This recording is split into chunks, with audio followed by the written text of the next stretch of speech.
So the Republicans are doing a congressional retreat in West Virginia. Donald Trump's going to speak, and he can't help himself. He just recently bragged about how he had the most viewed State of the Union ever, which is of course preposterous and completely untrue.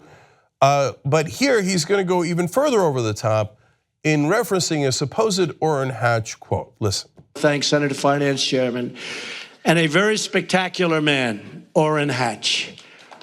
Where's Orrin? Orrin is, I love listening to him speak. He said once, I am the single greatest president in his lifetime. Now he's a young man, so it's not that much, and he actually once said, I'm the greatest president in the history of our country. And I said, does that include Lincoln and Washington? He said, yes. I said, I love this guy. I love him. All right, first of all, of course, Orrin Hatch didn't say that.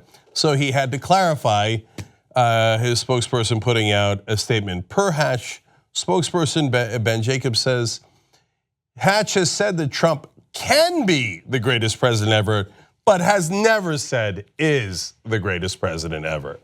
Of course, which person in their right mind would go around, oh yeah, you're better than George Washington. That's right, oh yeah, Mr. President, of course.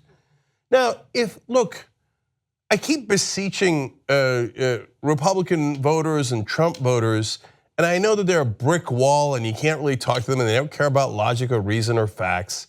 But my God, man, if Obama had said, oh yeah, I talked to Chuck Schumer, and Chuck Schumer thinks I'm better than Lincoln, I would have thrown up in my mouth and I would have come on here and said we have a maniac for president. Who has an ego that large that they, after 1 year in office, they say they're better than George Washington who founded the country? And I'd say, and did Chuck Schumer say that? Because if Chuck Schumer said that, I'd be disgusted with him. Oh, Mr. President, I bow down to you. You're better than Lincoln and Washington. We would call out our own side because we actually care about logic, reason, facts. But I guess for the Republicans, it's all a matter of emotions. Oh, I love the dear leader. I love him. So if he says he's better than Washington and then he claims that Hatch says he's better than Washington, then he's better than Washington. Are you that pathetic? I mean, maybe I guess if you're a beta and you want to do this to him. The guy's a lunatic. Who's that egotistical? Oh, of course. I love Orrin Hatch. I love hearing him speak because he says I'm better than George Washington.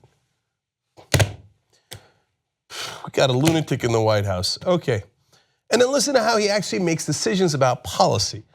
So he's bragging about this. He knows it's being recorded. The whole country is going to see it. The Republicans see it. So this is a small sliver of how he makes decisions. Now, Anwar, it was a protected area for a very, very good reason. And it had been protected for a long time from drilling because it's going to destroy that environment. And a lot of legislators in Alaska don't want drilling there either. And so of course, some Republicans want it because their donors want the money, right? So he's going to brag about how he ruined Anwar and allowed drilling there so that people can make a buck off of it. Now, look, you could have a difference of opinion on that. Okay, I hear you, and we could fight over that. But listen to why he made that decision. Watch. And Anwar, one of the great potential fields anywhere in the world.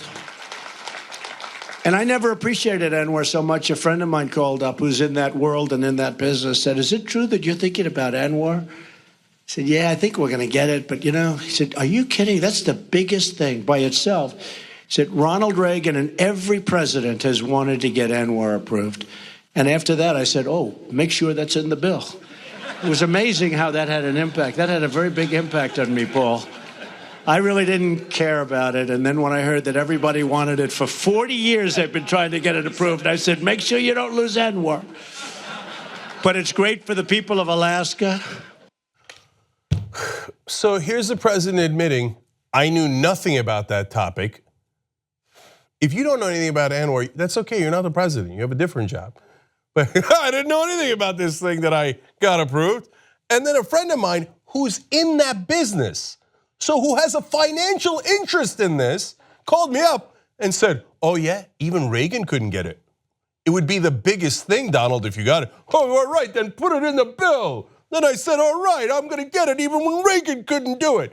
And that guy's going to make a lot of money. And we're going to drill in the swamp and make money off the swamp. The guy is up to here in corruption, and he just tells you, he tells you, a friend of mine called who's in that business and got me to change my mind, and I'm an ignoramus, I didn't know anything about it. By the way, okay, let's say your friend calls you up and says, hey, Donald, I'd like to make a lot of money from drilling in Anwar. Since you're corrupt, will you do that for me? It would be the biggest thing, you'd be even better than Reagan. Can you at least pause? You're the president of the United States, you've got a whole team there. Got a gigantic team, and ask someone to look it up. Hey, is Anwar in fact the biggest thing, whatever that means? What does it mean to get Anwar? What are the upsides, what are the downsides? How much will it cost? How much will the American taxpayer get? What are the implications for business? What are the implications for the environment? What's the implications for the citizens of Alaska versus the citizens of the mainland? And on and on and on, right? No, my friend calls me. And I don't know anything about it because I'm a fucking moron. And he says, hey, I need money on this. Why don't you do it for me? And I do it. Aren't I so great? A corrupt lunatic is unfortunately the most powerful guy on earth. And the Republicans laugh and applaud. Yeah, of course you're better than Washington, that's great, yeah. I remember when we screwed up the environment and everybody else. Yeah, nobody wanted to do that for so long because American people hate that idea. But we did it for money, yay us. Look, the Democratic Party has a world of problems, but the Republican Party celebrates and bathes in corruption. That's them beside themselves with joy. We got the rich, the tax cuts they want. We're drilling all over the place because our friends want to make money. It is grotesque. And you want to celebrate it? Go ahead, celebrate with this lunatic. Yay, I'm on the side of the guy who thinks he's better than Lincoln in Washington, doesn't know a goddamn thing about policy, brags about it, and tells us that he does things because his friends with business interests told him to. Pathetic. If you become a member of the Young Turks, you'll be saying, you know, I'm like a smart person. So do it right now, tytnetwork.com/join. Get the whole Young Turks show every day.